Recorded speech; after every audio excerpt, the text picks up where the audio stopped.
What did your first recording setup look like back then? Or what was the first studio you recorded at when you started? Okay. Um, when Cowboy5 started, man, his first studio was Patchwork. His first studio was Patchwork. And that's in Atlanta. Downtown. And what led to that studio in particular there? Sticky pads. Sticky pads. All these rats on me, I need sticky pads. And that brought us over to Patchwork and recorded. Remember what room you were in? I think like Studio B or something like that. It was upstairs. What was that like back then? Are you able to describe it? The Yeah. experience, what you seen, the equipment, things of that nature? Yeah, I mean it was dope. It was iconic. And you had a lot of legends that had been in that room. So to absorb the moment, like and I felt it was real early in the morning. It was work, serious business. Get that done, step up in there, whoop whoop whoop. You know what I'm saying, Mr. Master. Now we ready to move forward. Knowing that there have been some other popular figures in there before you in Hmm. that studio, were you nervous at all? Nah, gracious. Gracious. Intimidated at all? No, sir.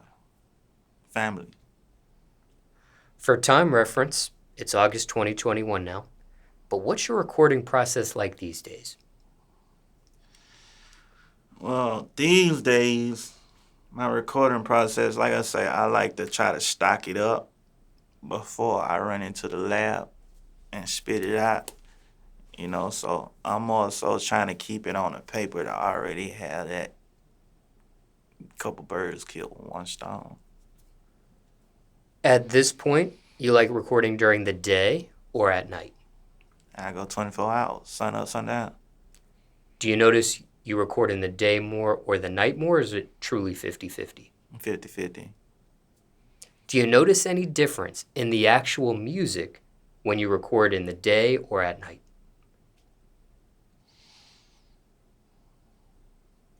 Slightly, not necessarily, but something like that. Any difference in the music, I feel it's the same. You Uh, say slight. Slightly, but What is that slight difference you may notice? a lot of the music that I done recorded in the daytime lean more so towards like the pop rock genre, kind of like hip hop ish or whatnot. You know, At night? daytime, nighttime. Trapped out rapping. Why do you think that is? You get on that drink, man. You get on that brown. Get on that liquor, man. You go to point up. Hey, you want to hear that boom, boom, boom, boom. It die, man. Now, I think you mentioned this previously, but you're a loner in the studio? Yes, sir. Skinny. And why? I don't know if you answered this before, but did you say why you are a loner? Why you choose to be alone when you're in the studio? Some people will have Sometimes you ain't got people with no them. no choice, no option. You know. Sometimes you ain't got no option. So if it's ever sometime, it's the most best time. You remember that. You record inside the mic booth or outside the mic booth? If I can get outside the mic booth, I will. If I'm engineering my own thing, yeah, I put a mic booth right there by the seat, by the computer, and I keep going. You know. So is it 50-50 for you, or is it more outside the mic booth than in? Yeah, it's 50-50. Again, I've asked you this previously, but I'm going to ask again for this instance. Do you notice any difference in the actual music when you record outside the booth versus inside? Yeah, I be more into it outside the booth. And why do you think that is? In the moment, I catch it more in the moment when I'm punching myself. Is that easy or hard to record yourself?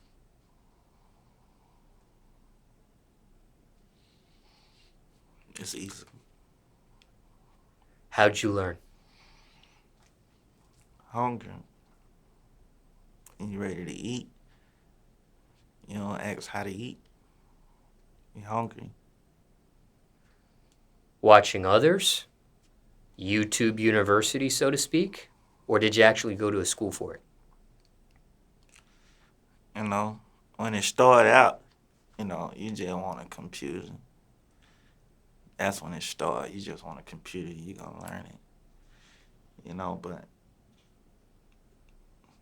after a while, that hunger grows.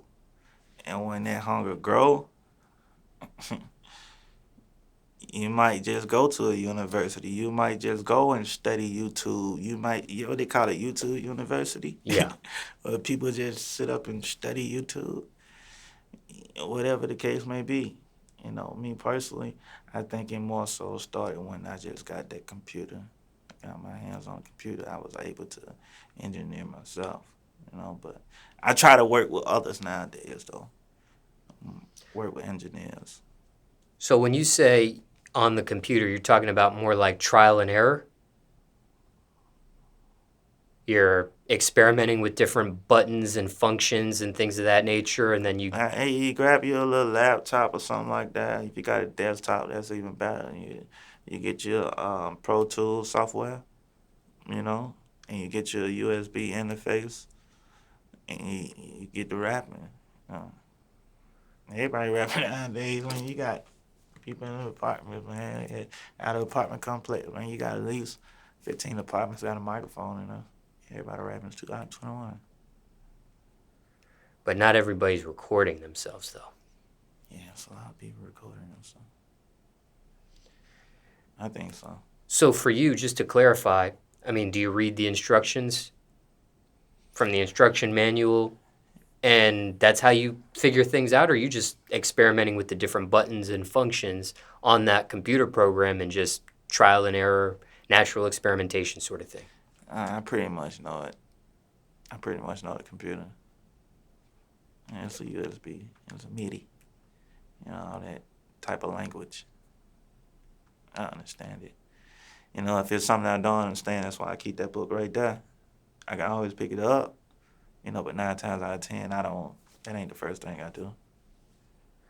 Well, I guess that's what I'm getting at is how did you get that knowledge?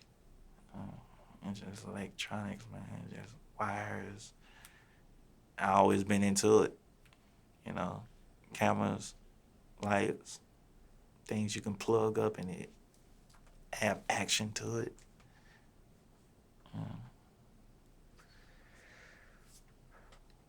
When it comes to recording yourself, is that an ego thing? Is that an ownership thing? Is that a money thing?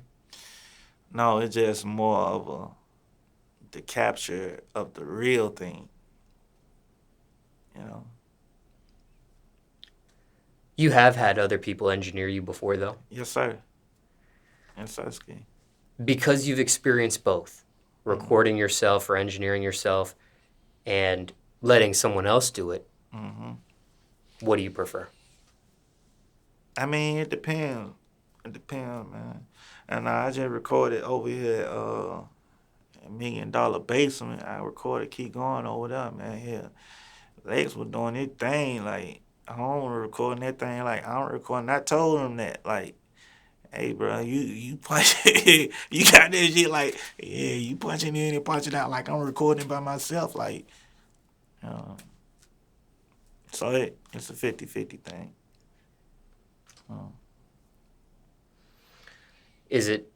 Are there sometimes you just feel lazy and I don't feel like recording myself. I'll let somebody else do it this time. If I feel like that, I bend that microphone down in whatever position I'm lazy in and keep going. So then how do you decide when you do use an engineer versus doing it on your own? How serious is the project?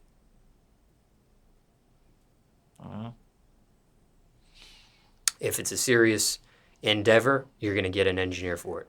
Definitely. We're going all the way. How do you determine if something is serious or not, though? I it depends on what nerve it may strike, to get that and recognition. Like, hey man, go check over here, go check over there. You know what I'm saying? Tap in with the folks, see what they think. And then once that nerve is strike, and then it's a green light, hey man, we're going all the way with it. We diving in. It's the new crypto, NFT. When you're in the recording studio, top 3 things you need. Top 3 things I need. Yep. What does Cowboy5 need in that studio? It depends on what time I'm recording. Sometimes I might not need nothing. You know, sometimes I might need some drink, some beer, some smoke, whatever. Sometimes I might not need nothing. When it comes to a drink, you're referring to a beer? A beer, water, whatever. A Red Bull, I usually be on that Red Bull hard. Starting out, I was on that Red Bull hard, man. Certain flavor of Red Bull? Just the regular Red Bull, original. And what does that do for you when you're in the studio? It spike me up when I'm already up. I've been up. I'm supposed to be asleep. You wake up and you up. And, you hear that sounds like it got you bouncing around. If you drink a beer, what does that do for you in the studio? A beer like soothe me. Yeah, it relaxes me a little bit, Now, it don't do too much. It ain't like, it don't do too much. It just relax, soothing me like. Particular beer for you? Yeah, it depends on the situation, particularly, yeah. What about water? If you choose water, Water what does that do good. for you in the studio? Water good. It depends, like I say, it depends on the moment. It depends on the moment. Water, that would do you real good. When it comes to smoking, are we talking tobacco or marijuana? Tobacco. And what do you prefer there? Cigar. Squares. I need to stop smoking them squares, man. But, yeah. Particular brand or flavor of cigar? Oh, man. I don't want to say brand, really. Sheesh.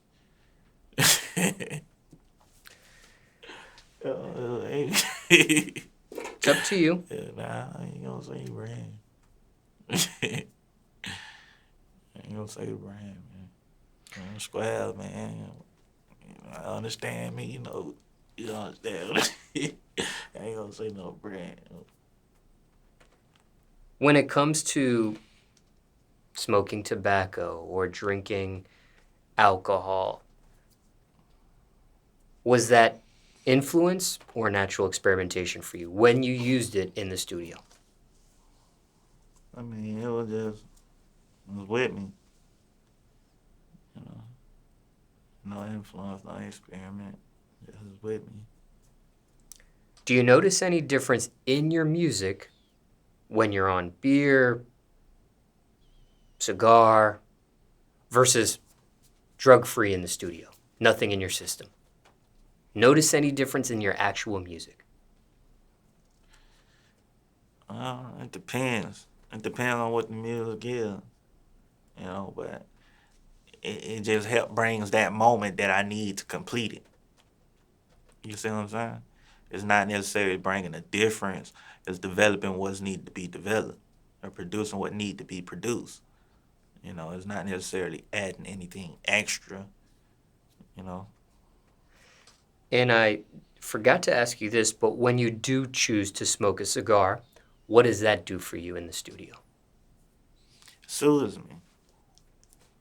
It soothes me. Help me, like really like flatten out to where I can absorb something new. Now, do you ever do both at the same time, or is it always one versus the other when you choose to partake in alcohol or tobacco? Yeah, it don't matter. I mix it up, do them both at the same. What's been your biggest song so far? Your opinion. I'll say sticky pads. Sticky pad, man. We've been pushing sticky pads, man. These folk know about it, man. Was that song created or recorded while you were under the influence of alcohol or tobacco, or was that drug free? 9 times out of 10, it was.